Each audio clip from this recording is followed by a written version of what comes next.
The restaurant was crowded, alive with the quiet hum of expensive laughter, the tinkling of glasses, and the murmurs of deals whispered over perfectly plated meals. Yet, within seconds, all of that hushed into stunned silence. A single sound had cut through the air like a gunshot, a sound that carried shock, rage, and disbelief all in one sharp strike. The crack of a slap, heads turned, cameras lifted, eyes widened. There, under the dim golden chandeliers of the city's most exclusive dining hall, a woman stood frozen, her hand still hanging in the air, her face twisted with the bitter pride of someone who thought she was untouchable. And standing across from her, tall, graceful, and too stunned to respond immediately, was Naomi, the black wife of the billionaire who owned half the towers lining the skyline. The world seemed to stop as people realized what had just happened.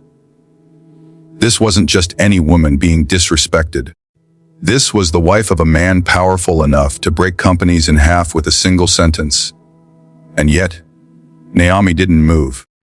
She didn't strike back. She didn't shout.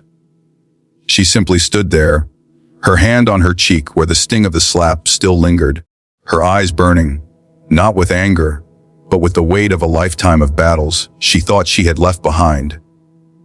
In that silence, the woman who slapped her, Clara, dressed in diamonds that weren't hers and a dress that wasn't paid for with her own money, suddenly realized she had just committed a mistake so massive, so life-altering, that even she could feel the walls beginning to close in. The crowd waited.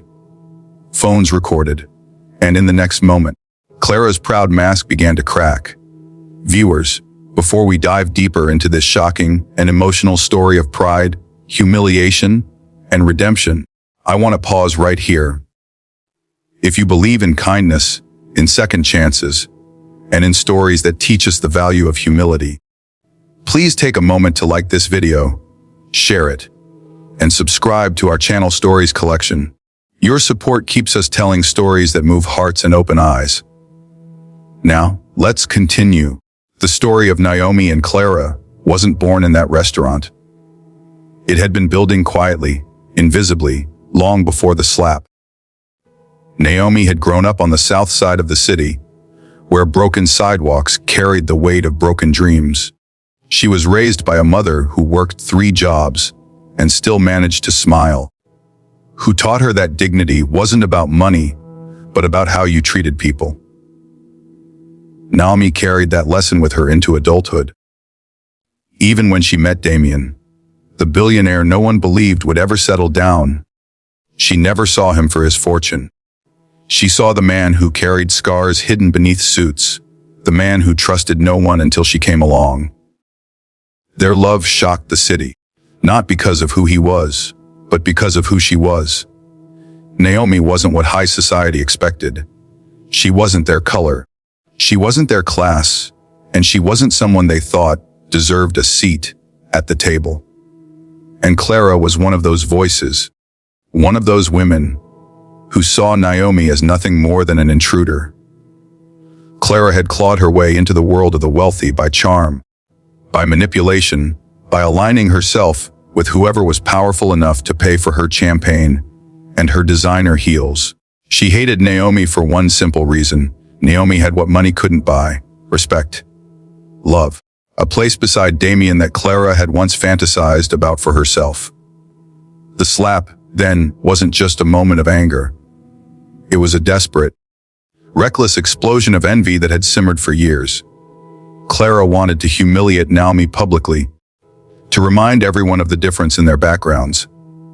But envy is a poison that blinds, and Clara had been blind enough to forget the truth.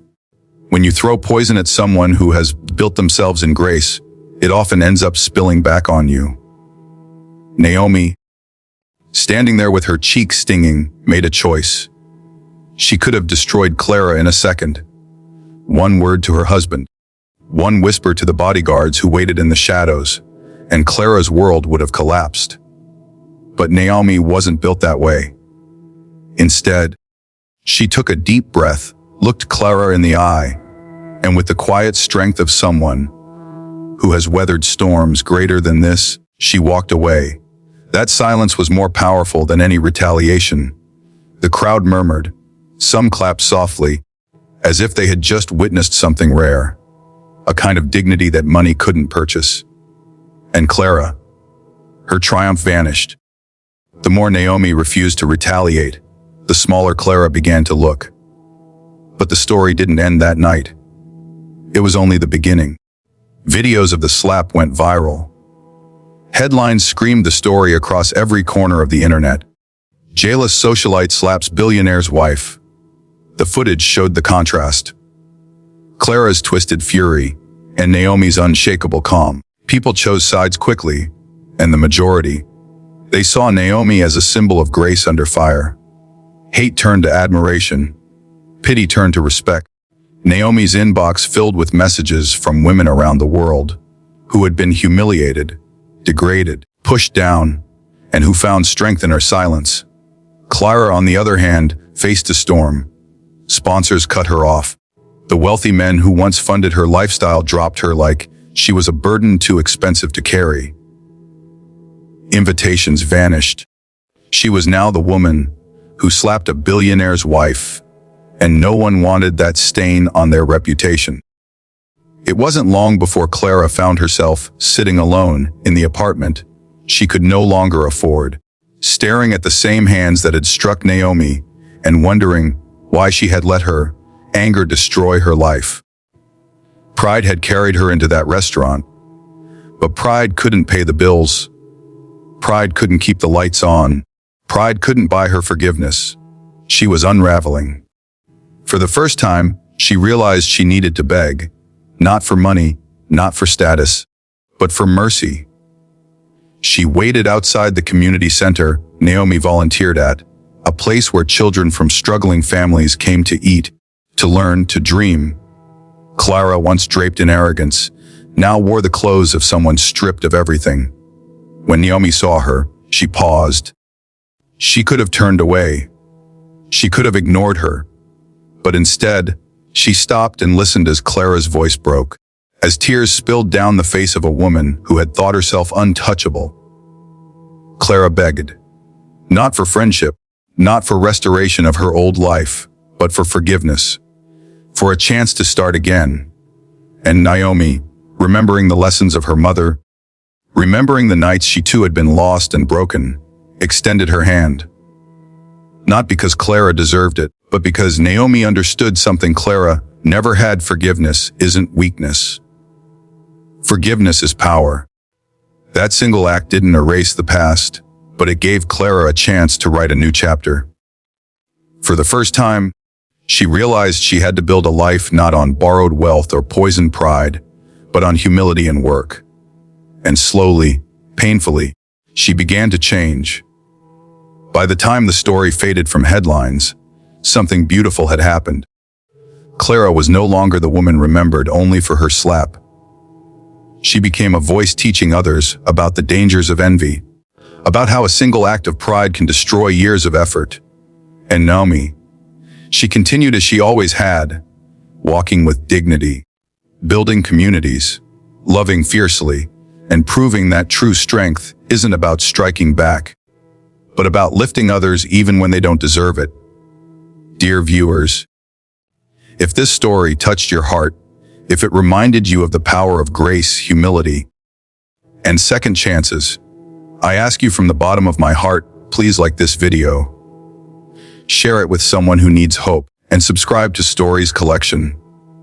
These stories exist to remind us that humanity is still alive in a world full of noise.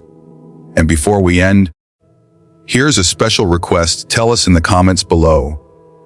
Have you ever experienced a moment where forgiveness changed your life? Your story might inspire someone who desperately needs to hear. Clara had always lived as though the world owed her something. She grew up in a house where her parents taught her that appearances mattered more than effort.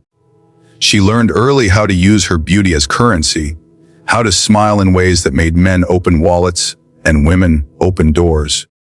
But behind that flawless image was an emptiness she never admitted to anyone. Every time she saw Naomi's face in magazines, radiant not with diamonds but with genuine happiness, she felt her own emptiness deepen. She told herself Naomi didn't deserve Damien, that a girl from the wrong side of the city could never understand the world of the wealthy. But what really stung Clara was the truth she couldn't silence. Naomi had something she never could buy: authentic love. That night in the restaurant, Clara had rehearsed her humiliation. She had planned it, down to the smirk she'd wear and the line she would deliver after the slap. In her mind, she imagined the crowd laughing with her, sneering at Naomi, agreeing that someone like her didn't belong. But the moment her palm collided with Naomi's skin, the script fell apart. There was no laughter, no agreement, only gasps of shock and condemnation. She didn't just slap Naomi. She slapped the very idea of dignity, grace, and resilience. And the crowd knew it. Naomi, though shaken, carried herself out of that place with her head held high. But later, in the quiet of her home, she sat in front of her mirror and touched her cheek, feeling the ache not just of the slap, but of memories it stirred. Memories of being bullied as a child for her skin, for her clothes, for daring to dream bigger than her neighborhood allowed. Memories of every insult whispered when she first began dating Damien. How the tabloids reduced her to the poor black girl chasing wealth. The slap wasn't just Clara's hand. It was the echo of every hand that had ever tried to push her down. And yet, Naomi refused to break. She told herself the same words her mother had repeated for years. Don't let them turn you into them. Rise higher. Days after the video went viral, Naomi went about her volunteer work. But everywhere she went, people whispered. Some approached her with admiration, thanking her for her grace. Others apologized on Clara's behalf, embarrassed that women like her existed in their circles. But Naomi didn't want pity. She wanted change. She wanted the world to see that strength wasn't in retaliation, but in rising above humiliation. Clara's fall was rapid. Former friends blocked her calls. Creditors started knocking. She sold her jewelry piece by piece, until her reflection in the mirror no longer sparkled with stolen light. For the first time, she had to look at herself without the shield of wealth and status. And what she saw terrified her. A woman who had built nothing real, who had invested in no one, who had left behind no legacy but bitterness. Pride had abandoned her, and in her loneliness, she realized the only person who could help her start over was the very woman she had hurt. The day Clara finally approached Naomi outside the community center, it was raining. The kind of cold, punishing rain that makes the city feel unforgiving. Clara stood shivering under a broken umbrella, makeup washed away, her face bare for the first time in years. When Naomi stepped outside, surrounded by children who adored her, Clara almost couldn't breathe. The contrast between them had never felt sharper. One woman stripped of everything, the other rich not only in wealth, but in love, respect, and purpose. Clara fell to her knees in the mud, her voice trembling as she whispered apologies. People passing by stopped to watch. For once, Clara didn't care about their eyes. She begged, not for wealth, not for status, but simply for forgiveness. And in that moment, Naomi faced her greatest test. Forgiveness is easy to talk about, harder to give when the wound is still fresh. Yet she remembered her mother's teachings, and she remembered the children watching, learning from her every move. With tears in her eyes, she bent down, lifted Clara from the mud, and whispered words no one expected. You are more than your mistakes. Don't waste this chance. The story of the slap became something else entirely. It became the story of transformation. Clara began working at that same community center, scrubbing floors, serving food, and slowly rebuilding a life from humility upward. She learned the satisfaction of honest work, of giving without expecting. And Naomi continued to shine, not because she was Damien's wife, but because she had chosen compassion over revenge. Together, though from very different worlds, they proved a truth the city had forgotten. True power is not in the slap, not in the wealth, but in the heart strong enough to forgive.